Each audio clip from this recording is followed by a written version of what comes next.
నా 2-3 social media ప్లాట్ఫామ్స్లలో పెద్ద discussion జరిగింది. ఏందనంటే అసలు భారత్ జ్యుడిషియరీ అనేది యాంటీ హిందువా అనేది ఒక పెద్ద డిస్కషన్ అడిగింది. సో దీని మీద మనం జరకు చిట్టా అయిపోకొని మాట్లాడుకోవాలి. ఎందుకంటే యువకులకు మనము సద్బుద్ధి నేర్పాలి. ఎప్పుడైనా యాక్చువల్ ఏం జరుగుతుంది అనేది కరెక్ట్గా చెప్పాలి. నిజం అనేది చెప్పేదాకానే భయం ఫ్రెండ్స్. చెప్పిన తర్వాత పీకుడు ఎవడేం పీక్ కట్టలు కట్టేది ఏమి ఉండదు. అబ్సల్యూట్ ట్రూత్ అనేది ఎప్పటికైనా గెలుస్తుంది, అందులో డౌటే లేదు. కొంచెం హికప్స్ వస్తాయవచ్చు. సో ఇలాంటి చిట్టా ఏందనంటే ఈజ్ జ్యుడిషియరీ యాంటీ హిందూ అనేది మన ఒక ఇలాంటి చిట్టా. ప్రతిసారి మనం చూస్తాం జడ్జెస్ ఇట్లా చెప్పారు, జడ్జెస్ అట్లా చెప్పారు, కోర్టులు ఇట్లా తీర్పులు ఇచ్చినవి, యాంటీ హిందూ బయాస్డ్ ఉన్నాయి, ఎక్సెట్రా ఇవన్నీ చెప్తాం. అయితే ఒకసారి మీరు అర్థం చేసుకోవాలి ఏందనంటే ఫ్రెండ్స్, నేను ఇప్పుడు ఎవరికి సపోర్ట్ చేస్తలేదు, ఉన్నది ఉన్నట్టు మీకు క్లారిటీగా చెప్తున్నా. దాని తర్వాత మీ కమెంట్ రూపంలో నాకు చెప్పురు నేను కరెక్ట్ మాట్లాడినా తప్పు మాట్లాడినా. And your comment helps us to deliver more. మేము ఆ కంటెంట్ ఇంకా ఎన్రిచ్ చేసుకుంటాం.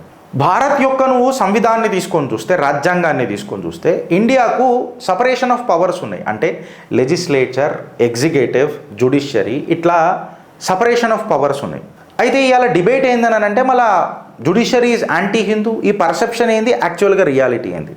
అయితే మనము ఈ ఎగ్జామినేషన్ చేయాలి. ఈ ప్యాటర్న్ అన్నిటినీ ఎగ్జామ్ చేయాలి. ఒక ఇన్స్టిట్యూషన్ని నువ్వు అటాక్ చేస్తున్నప్పుడు ప్యాటర్న్ ఎట్లున్నది అని అనేది చూసుకోవాలనే వద్దా. శ్రీకృష్ణుడు కూడా చెప్పిండు కదా, జబ్ యాత్ర లంబీ హో, ఎప్పుడైతే నీ యాత్ర పెద్దగా ఉంటుందో మధ్యలో ఆగాల, చూడాల కరెక్ట్ వస్తున్నామా లేదా అనేది.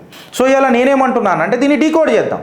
మళ్ళీ ఈ సిస్టమిక్ బయాజా, సెలెక్టివ్ బయాజా, లేదా ప్యూర్ పబ్లిక్ ఫ్రస్ట్రేషనా జ్యుడిషియరీ మీద అనేది దీని మీద చర్చిద్దాం. జ్యుడిషియరీ అనేది మోనోలిథిక్ కాదు ఫ్రెండ్స్. ప్రతి జడ్జికి ఒక డిఫరెంట్ ఐడియాలజీ ఉంటుంది. జ్యుడిషియరీ అనేది డైవర్స్. సమ్ వర్డిక్ట్స్ హిందువులకు ఫేవర్లో కూడా వచ్చినాయి, హిందువుల ఇంట్రెస్ట్లో కూడా వచ్చినాయి. అయితే యాంటీ హిందూ జ్యుడిషియరీ అనేది నేను దేశానికి హార్మ్ఫుల్ అంట, ఇన్అక్యురేట్ అంట, నేను దాన్ని ఒప్పుకోను అని అంట. ఇది నా పర్సెప్షన్. మీ పర్సెప్షన్ ఏముందన్నది నాకు తెలియదు. నా పర్సెప్షన్ అని చెప్పినప్పుడు నేను ఎవరి మీద రుద్దా, ఆధారాలే ప్రొడ్యూస్ చేస్తా, దాని తర్వాత మీ ఇష్టం అంట. యాంటీ హిందూ జ్యుడిషియరీ ఇట్లున్నది అని అంటే అది హార్మ్ఫుల్ అంట, దేశానికే హార్మ్ఫుల్, అది ఇన్అక్యురేట్ కూడా. నేనేమంటా అంటే నువ్వు ఏదైనా చెప్పినప్పుడు అది స్పెసిఫిక్ ఉండాలి, క్రిటిక్ అనేది స్పెసిఫిక్ ఉండాలి. ఈ కేసులో ఇట్లా అయింది. ఇప్పుడు మనం వెనకటికి గవాయి గారు మాట్లాడిన దాని మీద ఆయన తీర్పు ఇచ్చేసి చెప్పేసి ఉంటే ఆడదాకా ఓకే, బట్ ఆయన కొంచెము ఎగ్జాగరేట్ చేసిండు, ఆయన పవర్ని కొంచెం ఓవర్ రీచ్ చేసిండు. We have not commented upon his judgment. We have commented upon his attitude towards the judgment. మీకు అర్థమవుతుంది అనుకుంటా నేను చెప్పింది. ఆయన విష్ణు వచ్చి చేస్తాడా, మహావిష్ణువు వచ్చి చూస్తాడా, ఆయన జడ్జిమెంట్ వరకు ఆయనకు ఆ రెస్పెక్ట్ దొరుకుతుంది, ఆడదాకా పోతే. సో ఇది సెలెక్టివ్. ఒక గవాయి గారిని పట్టుకొని మొత్తం జ్యుడిషియరీని తిట్టడం అనేది కూడా సమ్మతమేనా అని చెప్పి నేను మిమ్మల్ని అడుగుతాను. ఎందుకు అని అంటున్నా అంటే ఇట్లాంటి నువ్వు అక్విజిషన్స్ చేసినావు అనుకో, అంటే ఇప్పుడు జ్యుడిషియరీని కంప్లీట్గా బయట పెట్టేద్దామా, మనం పక్కకు జరిపేద్దామా, then what is a solution for a common man అని అంట. రాజకీయ నాయకుడు నీకు ఇనకపాయ, ఈ బ్యూరోక్రసీలతోనే అసలే మనం నమ్మకపాయ, ఈ గవర్నమెంట్ అఫీషియల్ అయితే పైసా పేక్ తమాషా దేకే అని అంటారా. ఆఖరికి నువ్వు ఎవరిని నమ్ముతావు మళ్ళీ ఉన్న కాడికి. ఆ గిరీష్ నువ్వు ఇప్పుడు కొంతమంది దగ్గర పైసలు దొరికినాయి ఎక్సెట్రా ప్రతి దాంట్లో నీకు మంచి ఉండే చెడు ఉండే. ఇప్పుడు ఫర్ ఎగ్జాంపుల్ ఇప్పుడు మనము కొన్ని కేసెస్ తీసుకుందాం. ఈ డిబేట్ ఎందుకు వచ్చింది అని అనేది తీసుకుందాం. Anti Hindu judiciary, anti Hindu 3 సంవత్సరాలలో కొంచెం మనం డీకోడ్ చేసి చూస్తే డేటాని, కాశీ, మథుర, జ్ఞానవాపి, బోధ్శాల December 12, 2024 నుంచి సుప్రీంకోర్టు స్టే ఇచ్చింది. ఏంటంటే న్యూ ఫైలింగ్స్ చేయొద్దు అని. ఇది ఇప్పుడు నాలాంటి హిందువులకు, కట్టర్ హిందువులకు ఏమనిపిస్తుంది, అబ్స్ట్రక్షన్ చేస్తున్నారు కదా మా హిందూ గ్రూప్లను. కోర్టులు పాస్చర్ షిఫ్ట్ చేసి పడేస్తున్నాయి కదా, మిస్డ్ సిగ్నల్స్ ఇస్తున్నాయి కదా, మాకొక వైఖరి వాళ్ళకొక వైఖరి ఇస్తున్నది కదా అని అంటే. అయితే ఇక్కడ మీరు ఒకటి అబ్జర్వ్ చేయాల్సింది ఏంటనంటే ఇక్కడ వాళ్ళ జడ్జిమెంట్లతో ప్రాబ్లం లేదు, ఇక్కడ జడ్జిమెంట్లతో ప్రాబ్లం లేదు. నాకు ప్రాబ్లం ఏడొచ్చింది, నువ్వు నా స్టే ఇచ్చినావు అన్నప్పుడు నా రిలీజియస్ రైట్స్ మీద ఎందుకు ఆపుతున్నావు మై లార్డ్ అని చెప్పి నేను క్వశ్చన్ చేస్తున్నా. సో జడ్జిమెంట్స్ ఇక్కడ ఫేవర్గా ఉన్నాయా అగెయిన్స్ట్ ఉన్నాయా అన్న సంబంధం కాదా.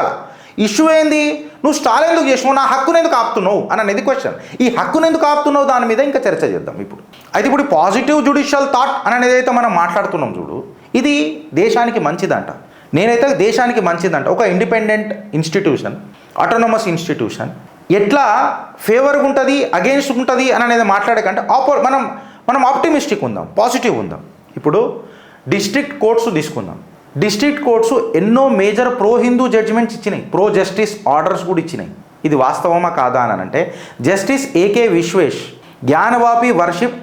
జ్ఞానవాపిలో పూజలు చేసుకోవచ్చు అని 500 సంవత్సరాల తర్వాత కూడా ఇచ్చిండు.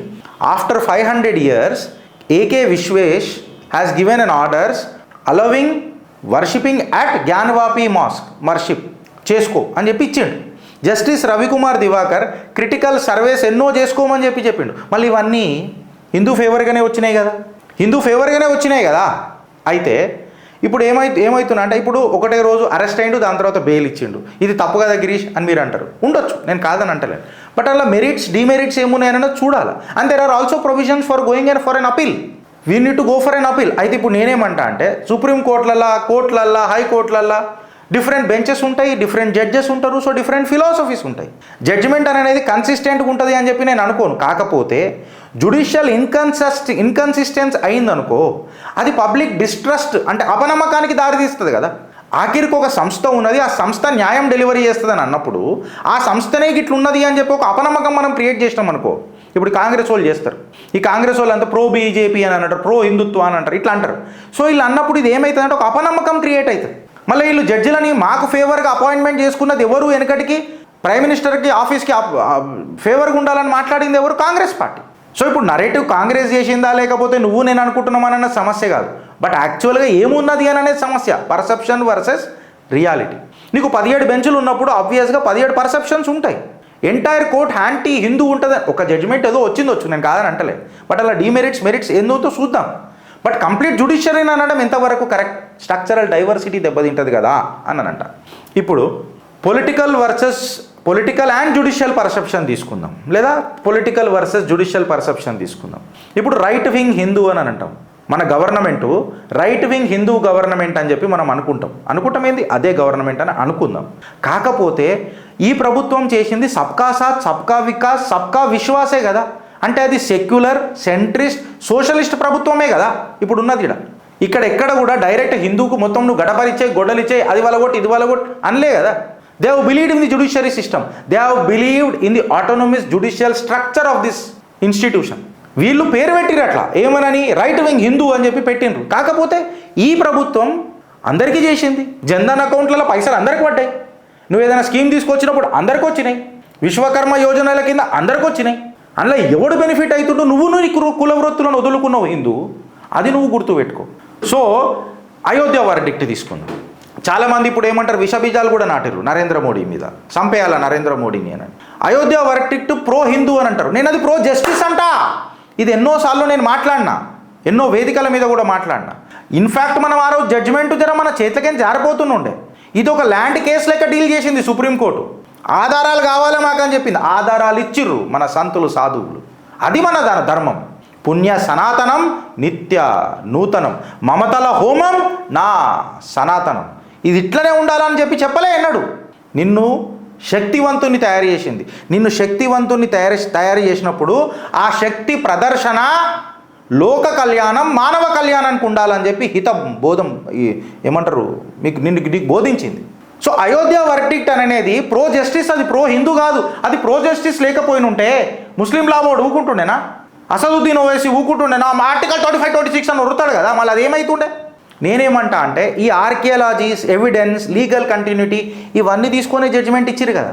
ఈడ ల్యాండ్ మార్క్ ఏదైతే జడ్జిమెంట్ వచ్చిందో, ఎక్కడైతే నా లాంటి గర్వైన మన గర్జిస్తున్న గౌరవపడుతున్న హిందూ మాట్లాడిండు చూడు, అది లీగల్ రీజనింగ్ త్రూ వచ్చింది.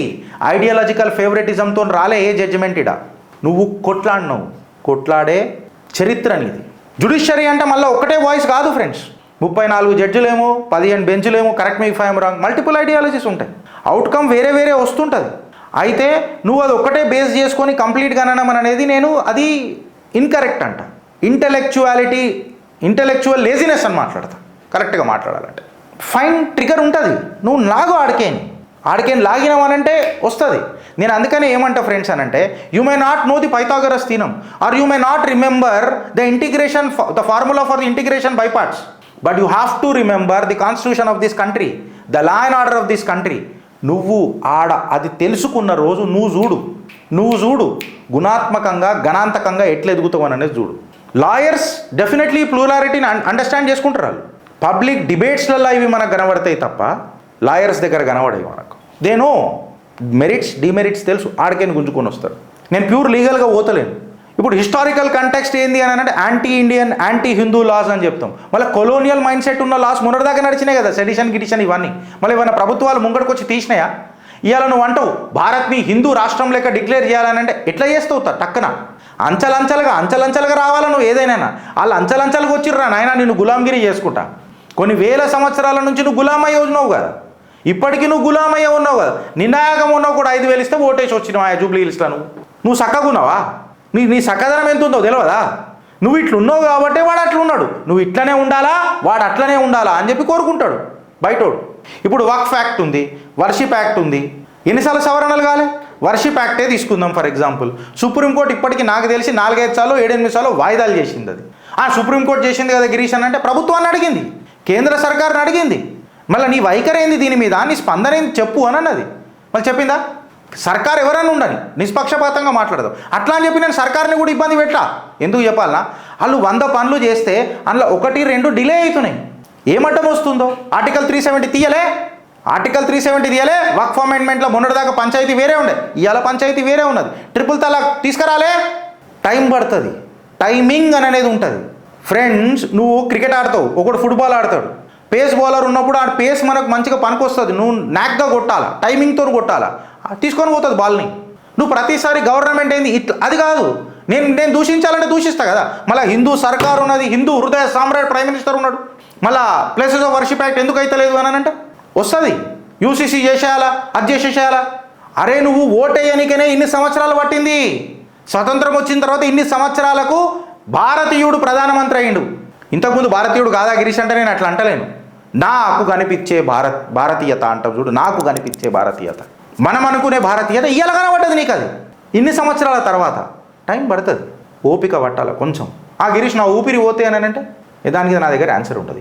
ఇక నువ్వు గంత గట్టిపిండమేమో నేను అనుకుంటా, హిందూ అనేటప్పుడు గట్టిపిండం అని నేను అనుకుంటా. ఇన్ని దాడులు ఉండి కూడా నువ్వు హిందుత్వంలో ఉన్నావనంటే మామూలు గుండె నానిది. ఆ భుజాలు మామూలు భుజాలా? నీ తాత నాయనమ్మల రక్తం, నీ అమ్మమ్మ తాతల రక్తం మామూలు రక్తమా? మరుగుతున్న రక్తం అది, మామూలు రక్తమా? నేనేమంటా అంటే ఈ లాస్ట్ నేను క్వశ్చన్ చేసే ముందు బ్యూరోక్రటిక్ ఇనర్షియా చూడు ఫస్ట్. వీళ్ళు జడ్జిమెంట్లు ఇచ్చినా కానీ వీళ్ళు ఎగ్జిక్యూట్ చేయరు. ఎంతోమంది కలెక్టర్లు, ఐపీఎస్ ఆఫీసర్లు ఎక్సెట్రా అలా పొలిటికల్ ప్రెషర్లు వాడైతాయి. ఏది హార్మ్ఫుల్ చూడు. బ్యూరోక్రటిక్ ప్రాసెస్ ప్రాబ్లం ఉందా నీకు, ఇలా జుడిషియరీ ప్రాబ్లం ఉందా, లేదా పొలిటికల్ ఇష్యూ ఏదైనా అవుతుందా? వీటిని నువ్వు కంబైన్ చేసి చూడు. తీర్పులు ఇచ్చినాక కూడా ఎంతోమంది చేయలే. ఇప్పుడు ఆర్టీఈ యాక్ట్ ఉన్నది ఫ్రెండ్స్, 93rd అమెండ్మెంట్ యాక్ట్ కింద ప్రైవేట్ స్కూల్స్ నువ్వు రన్ చేసుకోలేవు అని చెప్పి చెప్పిండ్రు. అదే మైనారిటీ స్కూల్స్ ఎగ్జామ్ట్ చేసిండ్రు. ఇది ఎవడు చేసిండు? ఏ ప్రభుత్వాలు ఉన్నప్పుడు జరిగింది. ఇప్పుడు రోహింగ్యాలకు పత్రాలు వచ్చినాయి, ఓటర్ ఐడి కార్డులు వచ్చినాయి, భూములు వచ్చినాయి. ఈ డెమోగ్రఫిక్ షిఫ్ట్ని ఎవడు చేస్తున్నాడు? వీళ్ళకి ఎవడు మద్దతు తెలుపుతున్నాడు? వీళ్ళ మీద కేసులో కూడా కొట్లాడుతున్నాడు సుప్రీంకోర్టులో. ఆర్గ్యుమెంట్ ప్రతి ఆర్గ్యుమెంటే వింటారు కదా. ఈ అర్బన్ ఎడ్యుకేషన్ నీకు మిస్ అయింది, నాకు మిస్ అయింది.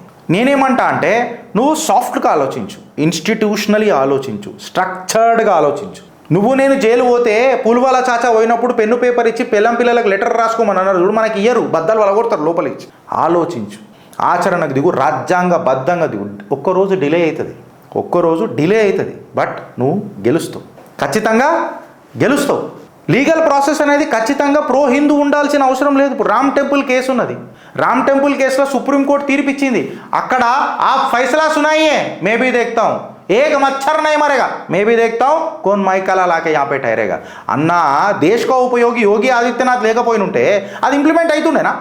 కేంద్రంలో కాంగ్రెస్ సర్కార్ ఉండి జడ్జిమెంట్ వచ్చి ఉంటే బై ఛాన్స్లో చెప్తున్నా ఫ్రెండ్స్, ఇది ఇంప్లిమెంట్ అవుతుండేనా? ఇలా రామ ప్రాణ ప్రతిష్ఠ అవుతుండేనా? నేను అంటున్నా, it was not pro Hindu judgement, it was pro justice. ఇది గుర్తుపెట్టుకోరు మీరు. ఇక్కడ వర్డిక్ట్ ఇంప్లిమెంటేషన్ అనేది ఆగిపోతుండే.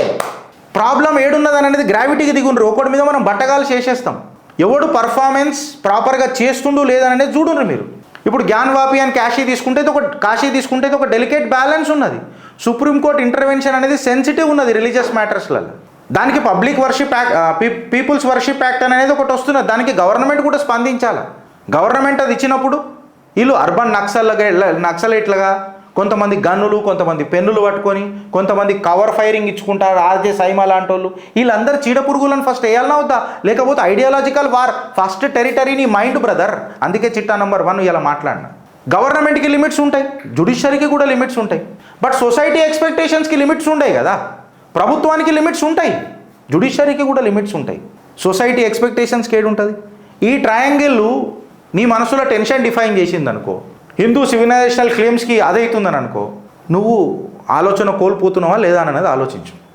నేను ఇది కూడా ఒప్పుకుంటా, ఇప్పుడు జడ్జెస్ వాళ్ళ పరిధి దాటి ఓవర్ రీచ్ అయితే ఖచ్చితంగా తప్పే, కాదని అంటలేదు. సడన్ స్వీపింగ్ ఆర్డర్స్ ఇచ్చేసి ప్రాక్టికల్ సినారియోస్కి దూరంగా ఉంటే ఉండొచ్చు. బట్ అలా మెరిట్స్ డిమెరిట్స్ చూడంట, డిమెరిట్స్ చూడు అనంట. జ్యుడిషియరీ కూడా ఏం చెప్తున్నానంటే ఎగ్జిక్యూటివ్ టెరిటరీని జర అవాయిడ్ చేయాలి. అందులోకి దూరి మీరు చెప్పిర్రు అనుకో ప్రాబ్లం అవుతుంది. నేనేమంటున్నా అంటే గిరీష్ మళ్ళా గ్రౌండ్ రియాలిటీకి తెలియకుండా జడ్జ్మెంట్లు ఇస్తే తప్పే కదా అంటే ఖచ్చితంగా తప్పే. అది ప్రూవ్ చేద్దాం మనం తర్వాత. దానికి రాజ్యాంగాల సవరణలు ఉన్నాయి, అపీల్స్ ఉన్నాయి, వీ విల్ గో. సో నేనేమంటున్నా అంటే ఈసారి ఈ ప్రభుత్వము మే నరేంద్ర దామోదర్ దాస్ మోదీ ఈశ్వర్కి శపథ లేతాం. కోర్టు ఆర్డర్ ఇస్తే డంకేపే చోటు ఇంప్లిమెంట్ చేస్తుంది ఆ సర్కారు ఉన్నది. అది డెమాలిషన్ ఆర్డర్లు అయినా ఎంక్రోచ్మెంట్ రిమూవల్స్ అయినా ఇవాళ తెలంగాణలో ఏ సర్కారు ఉన్నది ఇంప్లిమెంట్ చేస్తుందా? నీ ముత్యాలమ్మ దేవాలయానికి ఏమన్నా అయిందా? నీ సిట్కి ఏమన్నా అయిందా? 87,000 అసెంబ్లీ సాక్షిగా రేవంత్ అన్న మాట్లాడిండు కదా ముఖ్యమంత్రి. 90,000 ఎకరాల భూమి ఉంటే అలా కబ్జాలకు గురవుతుంది అని చెప్పి 23%, 20%, 25% కబ్జాలకు గురవుతుంది అని చెప్పి సాక్షాత్తు ముఖ్యమంత్రి వర్యులు మాట్లాడారు కదా. మళ్ళీ ముఖ్యమంత్రి వర్యులు మాట్లాడినాక కట్టలు కట్టిర్రా ఈ ప్రభుత్వం ఉండి? ఇంప్లిమెంట్ చేసుకుంటూ వస్తున్నాడు అంచెలంచెలుగా. జర ఓపిక పట్టుర్రి. ఇది రియల్ డిఫరెన్షియేటర్ అని అంట. కంప్లీట్గా జ్యుడిషియరీయో గవర్నమెంటో బర్డన్ వేసుకోలేదు. సివిల్ సొసైటీ నువ్వు ఉన్నప్పుడు నువ్వు పిటిషన్స్ ఫైల్ చేయి. డెమోక్రసీ అనేది కంటిన్యూస్ పార్టిసిపేషన్ ఫ్రెండ్స్. నీది నాది అందరిది. జడ్జిలకు కలవడది ఈ కేసు ఇట్లా అన్యాయం అవుతుందని. నువ్వు పోవాలా, వాళ్ళకి కనిపించినవి సువమూటగా ఏమైనా తీసుకుంటే వచ్చు, అది వేరే విషయం. నేనేమంటా అంటే హిందువులు ప్రొటెక్షన్ అనేది ఇంపార్టెంట్ కదా గిరీష్ మల్లా అంటే హిందువులు యాక్టివ్గా ఉండడం కూడా అంతే ఇంపార్టెంట్. ప్యాసివ్గా ఉండి నేను వండుకుంటా, నాకు కావాలా, నా కాళ్ళకి గజ్జలు కట్టి పోవాలా, నేను నడవంగానే దింతానా అని గజ్జలు మోగాలంటే మోగాలే అట్లా. నువ్వు యాక్టివ్గా ఉన్నావా అంటే నాకు జూబ్లీ హిల్స్ ఎలక్షన్సే గుర్తొస్తుంది. నీ కండ్ల ముంగట పెద్దమ్మ తల్లి దేవాలయం ఉండే, నీ కండ్ల ముంగట పాకిస్తాన్ ముడి మీద కొట్టాయని చెప్పిండ్రు. అయినా నువ్వు 5,000 అమ్ముడు అయినా ఇక నాకు బూతులు వస్తాయి, మింగుతున్నా. ఇప్పుడు చెప్పురి ఫ్రెండ్స్, ఈ సెలెక్టివ్ నరేటివ్లు నేను ఎత్తిలో పెట్టి హిందువుల మీద కేసులు బుక్ చేయడానికి ప్రయత్నం చేస్తారు. ఇదొక టైప్ ఆఫ్ జిహాద్, ఇదొక టైప్ ఆఫ్ నరేటివ్. నువ్వు జైల్లోకి పోయినావు అనుకో, తిరుగుతూనే ఉంటావు జైల్లో చుట్టూ. నువ్వు షార్పర్ పిటిషన్స్ అయ్యి యాక్టివ్గా ఉండు, ప్యాసివ్గా కాదు. లాంగ్ టర్మ్ అప్రోచ్కి ఇవ్వు. లీగల్గా, కల్చరల్గా, పొలిటికల్గా, స్ట్రాటజికల్గా ఎంగేజ్గా, ఎమోషనల్గా కాదు. స్లోగన్లు వద్దు మనకు, సొల్యూషన్లు కావాలి. సివిలైజేషనల్ జస్టిస్ అని అంటాం చూడు, సివిలైజేషనల్ జస్టిస్. మన నాగరికతకు ఇప్పటిదాకా ఎంతో పెద్ద అటాక్లు జరిగినాయి. అయినా నువ్వు నిలబడ్డావు అని అంటే నువ్వు కల్చరల్గా, లాజికల్గా, స్ట్రక్చరల్గా, ఎమోషనల్గా, ఇప్పుడు పొలిటికల్గా గట్టిగా అవుతున్నావు. ఇంకా గట్టిగా అవుదాం. దాని తర్వాత అడ్డగోలుగా మీరు మాట్లాడితే మీ మీద కేసులు బుక్ చేస్తారు. మిమ్మల్ని కేసులు బుక్ చేయగానే మిమ్మల్ని డిజోన్ చేస్తారు. మిమ్మల్ని నమ్మే పోరలే ఇది రాజ్యాంగబద్ధం కాదంట కదా అని చెప్పి మాట్లాడతారు. ఆదరణ తక్కువైందనుకో మీలాంటి సైనికులు తక్కువవుతారు సనాతన ధర్మానికి. ఆలోచించుర్రి అనుభవించే కంటే ముందు. భారత్ మాతాకి జై.